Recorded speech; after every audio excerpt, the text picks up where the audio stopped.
Mais dis-nous, moi t'aimerais que nous marquions dans le calendrier nous, sabbat 11 mars. Nous t'aimerais que nous, tout qui là, que nous la sabbat 11 mars. Vous avez deux messages que bon Dieu confie moi pour BRG. Yon c'est jeudi et l'autre c'est sabbat 11 mars, exactement dans un mois. Je ne dis pas nous pour nous venir parce que nous besoin de monde devant. Je m'habitue avec foule. Je prêche devant l'église qui a 1300 membres. Je ne dis pas nous ça pour nous venir parce que c'est la foule. Mais je dis nous ça parce que j'ai un fardeau sur le cœur. Je dis nous ça parce que je crois que le message aujourd'hui et le message 11 mars prochain, c'est bon Dieu qui inspire pour l'église adventiste et en particulier pour BRG. Je dis nous ça qui passe. Pour montrer nous, pour nous rien, ils ont aperçu. Moi, je finis préparer tous deux messages. Et puis, je retiré flash drive là, dans le computer, il est cassé. Ça va jamais fait depuis que je servi avec flash drive.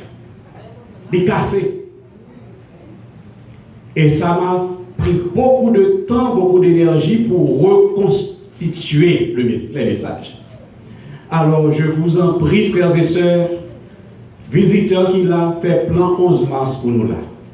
Et de grâce, ouvrez les oreilles d'aujourd'hui, parce que l'Éternel a parlé avec nous. À travers le monde, et si nous avons un petit message aujourd'hui, qui type message aujourd'hui? Est-ce que nous avons un petit message là? Gardez le programme et dis-moi qui type nous un message là. On nous répéter ensemble. Quand les masques tombent. Frères et sœurs, à travers le monde, il y a une période qui est réservée au carnaval. Une période au cours de laquelle les gens, toutes sortes de gens, portent et profitent pour profiter, pour défouler, pour exprimer frustration, pour livrer à toutes sortes de plaisirs que la musique, la danse, les boissons alcooliques capables de procurer. Et sous régime docteur François Duvalier, par exemple, carnaval est venu à affaire politique. Duvalier baille toutes sortes de carnaval. Des carnaval régulier et Duvalier baille carnaval des fleurs, li baille carnaval des étudiants, toutes sortes de carnaval. Et quand vous souvenez, les peuples rentrés en période carnaval, la danser, la boire, etc., etc., l'oublier s'il y a misère, l'oublier s'il y a problème, l'oublier tout souci. Et par conséquent, Papa Doc, bayo ça y a besoin. Et oublier misère. La période carnavalesque se situe ordinairement entre les mois de janvier et mars, généralement avant la fête de Pâques. Il y a un pays qui est réputé, qui est renommé plus que l'autre pays pour carnaval que vous faites. En Amérique du Sud, par exemple, vous gagnez au Brésil. Est-ce que nous entendons parler de carnaval de Rio? Quand on a parlé de carnaval de Rio, en pile monde, nous entendons parler de carnaval de Rio au Brésil. C'est un gros carnaval. Dans les Antilles, nous gagnons Haïti et nous gagnons Trinidad, qui fait bon carnaval. Et lors des moments carnaval arrivé en Haïti, gagner même si on n'a pas l'argent pour le manger. Qui ça fait? Il y a payé un ticket pour y aller en Haïti, pour y aller dans le carnaval. Et lorsque j'étais très jeune, la période carnavalesque était une très belle période en Haïti. Tu as gagné char, tu as gagné bel costume, tu as une belle couleur, tu as une compétition musicale entre les orchestres. Par contre, si nous songeons ça, même des nous songeons ça très clair. Tu as une bonne compétition entre Neumou avec Siko, n'est-ce pas? Entre Septentrional et Tropicana. N'est-ce pas? C'était belle période, belle musique, n'est-ce pas? Donc, il y a une pile musique, belle musique, compétition musicale. Et naturellement aussi, nous avions les fameux masques. N'est-ce pas? Des masques et derrière lesquels se cachaient de faux personnages. Avocats qui pas vraiment avocats et qui mettaient masque et l'or et habillé comme ces avocats. Des médecins qui ne sont pas vraiment des médecins, mais lorsque vous mettez le masque là, et puis qui sont ces médecins par exemple, il y a des braché dedans. N'est-ce pas? Chaque craché dedans, on confie en pile. Il y a qui des animaux, n'est-ce pas, qui pas bête vraiment, mais qui mettent des masques animaux, et puis l'on regarde, ouais, ces bêtes-là devant vrai. Et nous avons des conversions qui a un gros lance dans mais qu'on a lancé, n'est-ce pas? Nous ne si nous songeons ça. Et nous gagnons Magiga Kwanyo. Et ça me fait peur plus. C'était Chaloska. Chaloska avec monde qui habille en mort. N'est-ce pas? Qui habille en mort. Des vivants qui se font passer pour des morts. Et là où on est vraiment un petit bruit, il a fait comme ça, ouais, c'est moi seulement, c'est moi vraiment qui vient devant. Oui. Et nous avions toutes sortes de personnages qui n'étaient pas vraiment les personnages qu'ils représentaient. Ils se cachaient derrière les masques pour présenter d'autres personnages.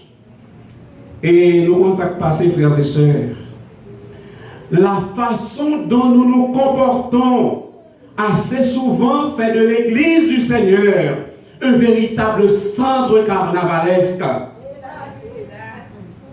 Beaucoup, si ce n'est la plupart d'entre nous, nous portons des masques.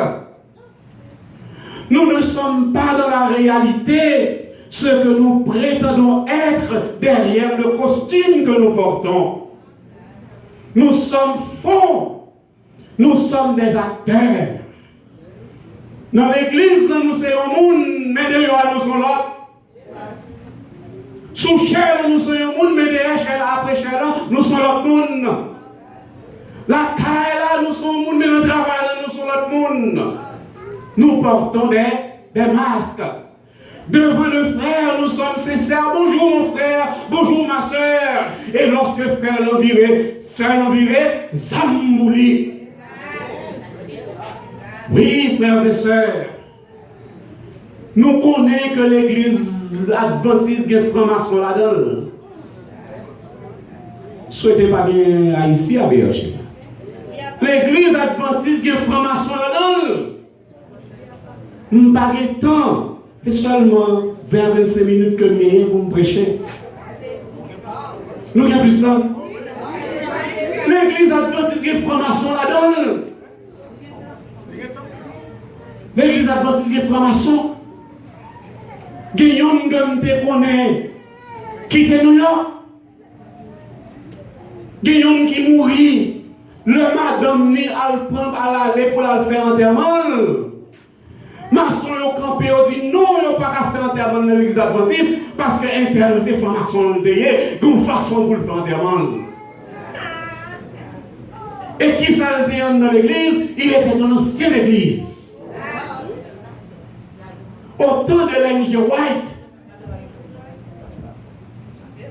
Madame White prêchait. Et tandis qu'elle prêchait, elle s'est tournée vers la chair. Et elle a vu, elle a fixé les regards sur un des pasteurs qui siégeait avec lui sur la chair pour lui dire, mon frère, il est temps qu'on quitte la franc-maçonnerie. Et qui s'amoune notre il était dans le 33e degré de la franc-maçonnerie. Il y a des gens qui portent des masques parmi nous, frères et sœurs. Oui, ils ne sont pas les vrais personnages qu'ils apparaissent dans la réalité. Et laissez-moi vous dire, mes frères et mes sœurs, qu'il paille qu'à tromper le soleil, mais il pas qu'à tromper, il pas qu'à tromper la pluie. En d'autres termes, nous qu'à tromper les hommes, nous qu'à tromper pasteurs, nous qu'à tromper anciens, mais nous pas qu'à tromper l'Éternel. Au temps de Jésus, les scribes et les pharisiens ont essayé, mais ils n'ont pas réussi à tromper la vigilance de Jésus. Ils avaient surtout les pharisiens. Les pharisiens avaient de très belles apparences. Ils observaient scrupuleusement les prescriptions de la Torah et du Talmud. Ils étaient très sévères dans l'observation de la loi et de leur tradition.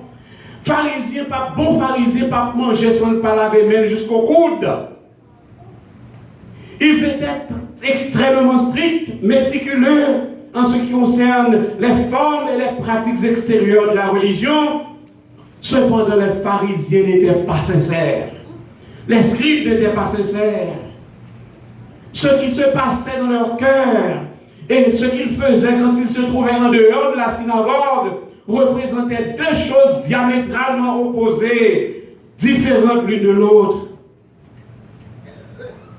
En ce qui nous concerne aujourd'hui, les scribes et les pharisiens portaient des masques, toutes sortes de masques, qui les déguisaient et les faisaient passer pour ceux qui n'étaient pas de la réalité.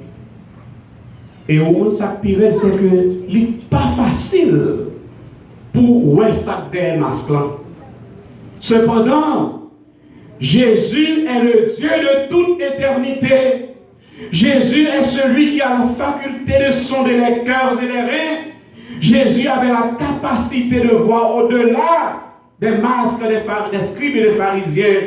Il a démasqué leurs ruses et il a mis à jour leur malice et leur hypocrisie. Et voici ce qu'il leur dit. Jésus dit, scribes et pharisiens, malheur à vous, scribes et pharisiens hypocrites, vous, parce que vous ressemblez à des sépulcres blanchis qui paraissent beaux au dehors, mais qui au dedans sont pleins quoi? D'ossements de mort et toutes sortes d'impuretés. Frères et sœurs, chers amis, je peux ne pas savoir, je peux ne pas vous connaître, je peux ne pas connaître si vous portez un masque ou non. Cependant, pour nous répéter, Jésus sonde les cœurs et les reins. Chita. Pour nous répéter, Jésus sonde les cœurs et les reins. Jésus vous connaît de la tête aux pieds. Il connaît les secrets qui font l'objet de vos pensées. Il connaît ce qui constitue les mobiles de vos actions.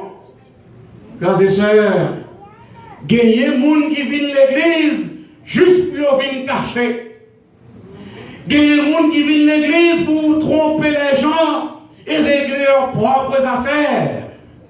Il y a des gens qui viennent à l'église pour venir chercher un mariage qui deviendra plus tard un mariage. Oui, il y a des gens qui viennent à l'église que Satan voyait l'église juste pour corrompre et pour séduire. Alors, d'une part, Salomon vous donne le conseil suivant. Proverbe chapitre 1er, le verset 10. Mon fils, ma fille, si des pécheurs veulent te séduire, ne te laisse pas gagner. Proverbe 1er, verset 10.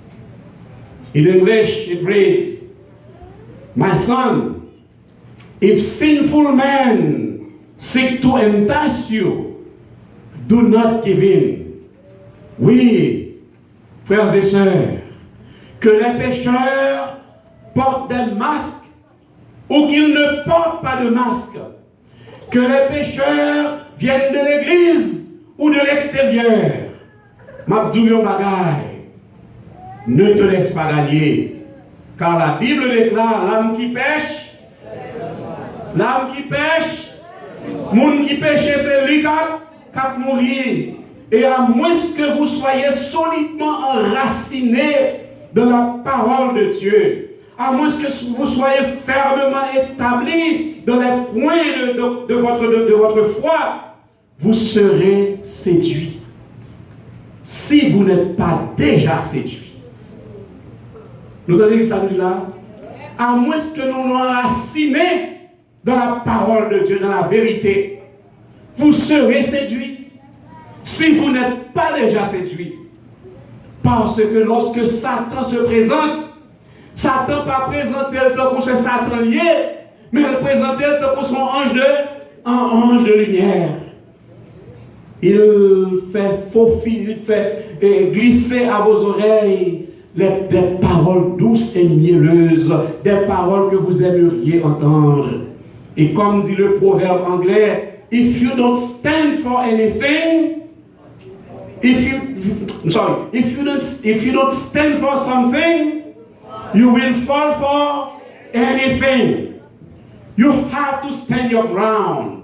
D'autre part, l'auteur du psaume, du chant que nous chantons déclare, Seigneur, à ton regard de flamme, qu'est-ce qui arrive? Rien n'est couvert, rien n'est caché. Au psaume 139, le psalmiste se déclare, Éternel, tu me sondes et tu me connais. Tu sais quand je m'assieds, tu sais quand je me lève. Tu pénètres de loin ma pensée. Tu sais quand je me couche, tu sais quand je marche, tu sais quand je me lève. Tu pénètres de loin ma pensée. Frères et sœurs, chers amis, suppliez-nous matin, convertissez-vous, laissez tomber les masques que vous portez. L'Éternel connaît tout à votre sujet. Il n'est rien, absolument rien, qui échappe à son contrôle et à sa vigilance. Qui t'aime du matin. Même j'aurais caméra, frère Maxi, braqué sous moi matin. Caméra l'Éternel braqué sous vous. Les braquer sous le jour, les braquer sous la nuit, les braquer sous 24 heures sur 24, 7 jours sur 7, et 365 jours par année. Quand j'étais un étudiant en théologie au séminaire adventiste franco-haïtien, il y avait un professeur de français qui expliquait ainsi la vigilance de Dieu. Il disait, et je cite, Dieu peut voir une fourmi noire sur une pierre noire dans l'obscurité la plus noire. Est-ce qu'on va comprendre ça? Dieu peut voir une pierre noire, une petite fourmi noire qui sous une roche noire dans la nuit la plus, dans l'obscurité la plus noire. Inimaginable et incroyable. Inimaginable, incroyable. Et David déclare, une science aussi élevée est au-dessus de ma portée. Elle est trop élevée pour que je puisse la saisir. My brothers and sisters, if you think that Google, Twitter, GPS, the internet, Facebook and the like, if you think that they are smart and know everything, think again. The GPS, the internet, Facebook, Twitter, I don't know. They are nothing. They are nothing compared to what we see on what we read in Psalm 139. Vous vous rappelez la pension Élie Dubois à Port-au-Prince en Haïti? Comment nous qui était une pension Élie Dubois en Haïti? On ne parler de pension Élie Dubois en Haïti. Pension Élie Dubois en Haïti sont pensions qui étaient faites uniquement pour les jeunes filles. Et elle était dirigée par les sœurs de l'instruction chrétienne. Les filles de Marie. Elles tiennent toujours le même mari. Les hommes n'étaient pas admis à Élie Dubois. La surveillance était extrêmement rigide. Élie Dubois était comme une forteresse, une citadelle. Cependant, il allait se passer à Élie Dubois quelque chose d'inouï, d'extraordinaire. Durant le cours d'une année scolaire, comme par un miracle de la Sainte Vierge, une jeune fille est tombée enceinte. Et comme vous pouvez l'imaginer, la panique s'installe à Élie Dubois.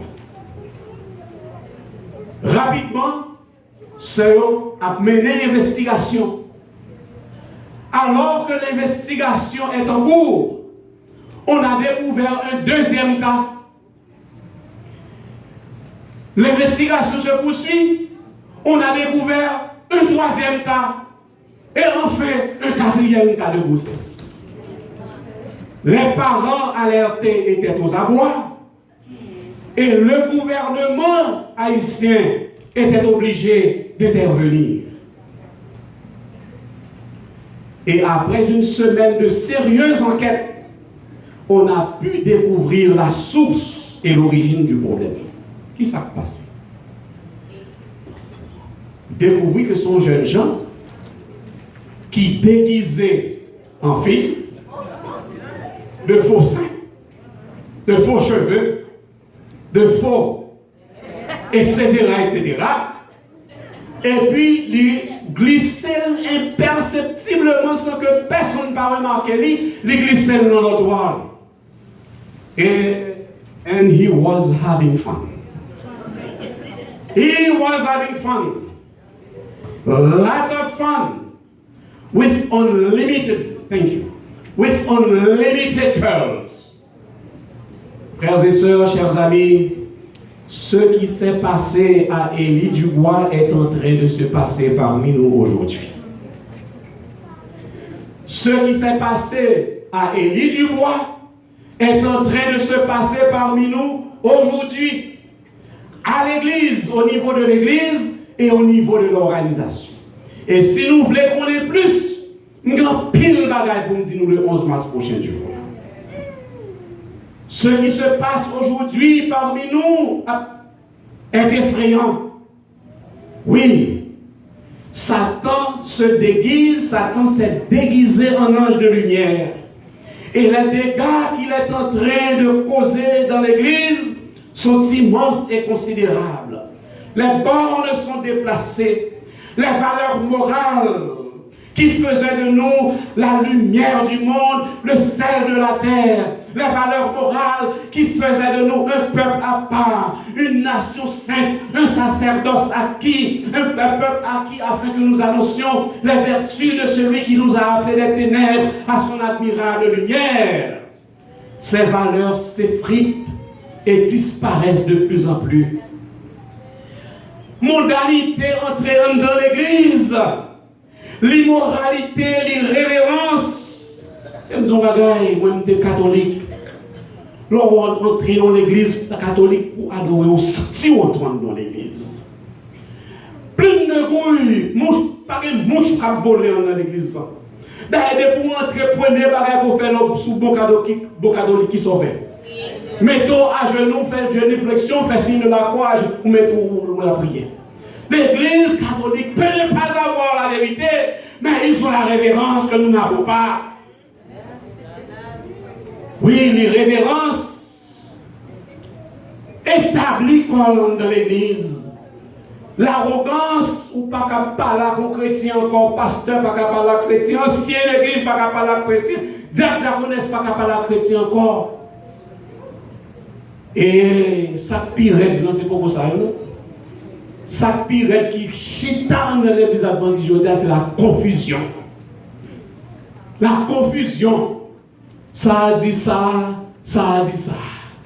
Ou par contre qui côté au campé, ou dans l'église ça a permis, dans l'autre église ça n'a pas permis, etc., etc. C'est comme si nous sommes dans une Babylonie.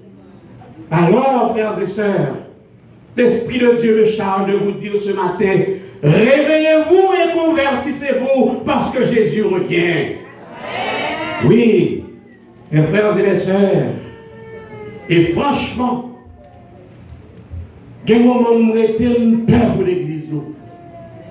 Le mois ça a passé dans l'église, il y a un moment où j'étais une peur pour l'église. Et en tant que sentinelle placée sur la maison d'Israël, nous sonnons aujourd'hui l'alarme. Nous disons à tous ceux qui ont des oreilles pour entendre, qu'ils entendent ce que l'Esprit dit d'Abéer Sheba. Tenez-vous sur vos gardes, frères et sœurs. Il y a des loups ravisseurs parmi nous, des chrétiens déguisés qui portent des masques, des pasteurs qui portent des masques, des anciens d'église qui portent des masques, des diacres et des diaconesses qui portent des masques, des membres d'église qui portent des masques. Le pasteur, les dirigeants de l'église, ils peuvent ne pas savoir ce qui se cache derrière votre masque. Cependant, je vous assure, l'Éternel sonde les cœurs et les reins. L'Éternel vous voit et il vous connaît. Mes frères et mes sœurs, it is about time that we stop playing church. It is time. The time has come to be real and serious about your salvation. In other words, it is time to remove the mask and to be converted, to be authentic. It is time to be 100% with God or 100% with Satan. It is time to be 100% in the church or 100% in the world. It is then and only then that you will be saved. Autrement, vous courez le risque au dernier jour d'entendre de Jésus ces paroles finales, funestes et fatidiques, qui mettront le sceau à votre destinée éternelle. Retirez-vous de moi, je ne vous ai jamais connu. Que l'Éternel nous garde et qu'il nous bénisse tous. Amen.